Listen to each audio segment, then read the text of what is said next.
Hey, goat folk. I just wanted to put out a message here because I know that there are a lot of new people in the goat world and getting ready for kidding season and having some babies. And I just want to say again, please, last night's birth with one of my biggest does. She's a big alpine doe, and I bred her with an Ober buck.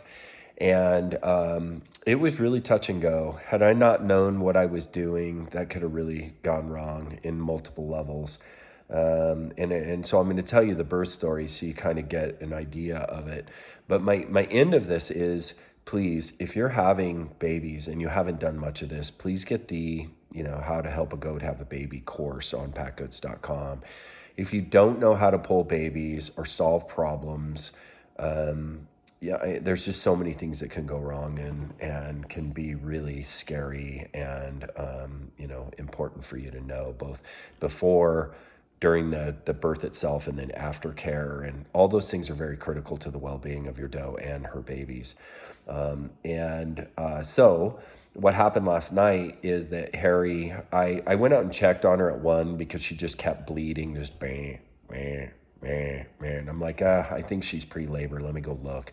And I did, and she had some goo, and she was, which meant, she could have still had anywhere from an hour to, 10 hours to go. And so I went back to bed, and we run a baby monitor. So we have a baby monitor out there that I can listen to. So goats don't give birth quietly almost ever. And so it wakes me up to hear a doe in labor noises. And if you haven't heard that before, it's nice to have heard it. And it's also on the course. But she started literally having pushing noises. She's maybe 20 minutes later. I didn't even get a chance to get back to sleep. And when I get out there, she has a half a breech baby out, just legs sticking out. Just she had pushed the hips through, the rear hips, and the baby was flailing.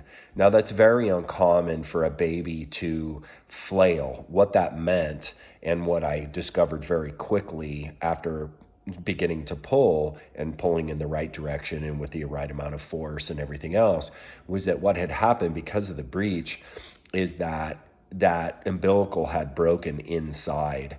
And that's the key. The key with a breech birth is to get that baby out fast, because very often that umbilical will tear while the front half of the baby's still in there. And one of the hardest parts to get out is those front shoulders. And if you delay and take too long, he's gasping in fluid and he's trying to get air. And so the first one was a big boy, and it was difficult to get him to come, but she had already done a lot of the work and had the rear hips out, but he was flailing. By the time I heard birthing noises, I put my pants on, my clothes on, and I hurried, put my headlamp on, got out there. I bet you it was 4 minutes. And 4 minutes, maybe 3, I was out there with her, and he was just had his hips through, and he was kicking and flailing, which meant he was trying to breathe inside of her. And I didn't have much longer. I was really lucky. I was there fast. I recognized it fast, and then I knew what to do immediately, which is I just started creating tension and getting him to pass through quickly so he could get out. Then I shook out his lungs. I got his face cleared really quick, helped him to clear his lungs. We got him where he was okay, but he was gurgling, gasping for breath for quite a while. I was taking care of him and getting him okay and helping him to clear his lungs. And then she started to push her next one. So I had Trisha step back there, and she could see the bubble. And actually, the weird part is she began to push out her placenta at the same time. Now, that is the first time I've ever seen placenta and birthing bubble coming out simultaneous. And so I've never seen that before. That was a unique situation. I chose to just take that in as information, only meaning, okay, I'm going to be cognizant this is happening, but I don't know honestly, whether, and again, this is after 7 years and probably 100 kiddings. This is the first time I've dealt with that. And so I didn't know whether to assess it was good, bad, or indifferent. And so I just chose to move on with it as I was.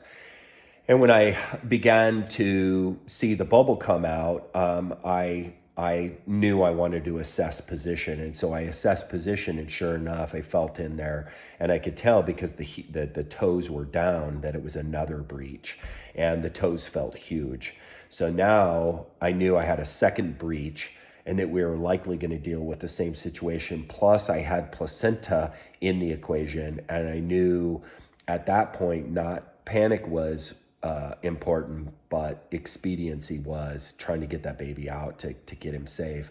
And so I just began from the leg pressure to be able to clear the rear hips and then get him out quickly without tearing her, hurting her, and using contractions to pull when she was contracting and pushing, and work with her to help her to get him out fast. And he actually started to flail as he was coming out as well. And he even was born worse.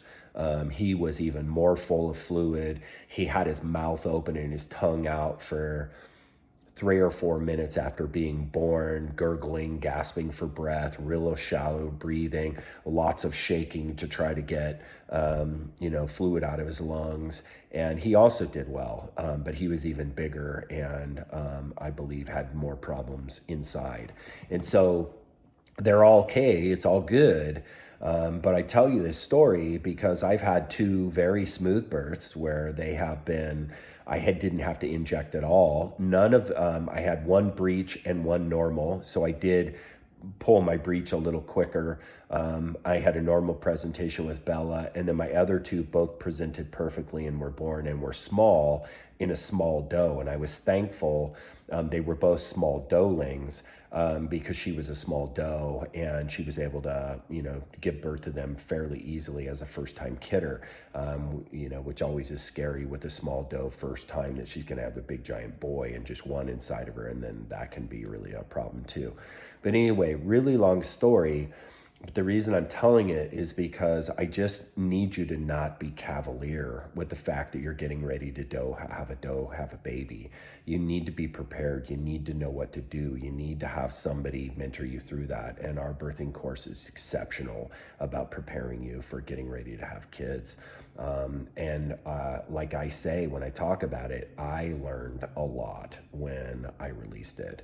So please, if you're not super experienced or you're a first timer and you're going to try to just hope that your does are going to know what to do, please, the birthing course could really be a big deal for you. So I am happy to report we have 6 baby kids on the ground, and everybody's doing good. Kidding season has just begun. I still have a bunch left. So all of them have happened at bad times to film. So I have no film on any of them. Last night's 1 o'clock in the morning. The other one was 2 o'clock in the morning. And then Bella just started giving birth on her own with the other does. So that was all goofy. And, we didn't have much prep time. So I don't have any fun stuff on film yet, but that's kind of how kidding happens. It happens when it's going to happen. So anyway, hope you find that helpful. Take care. Marc Warnke signing out.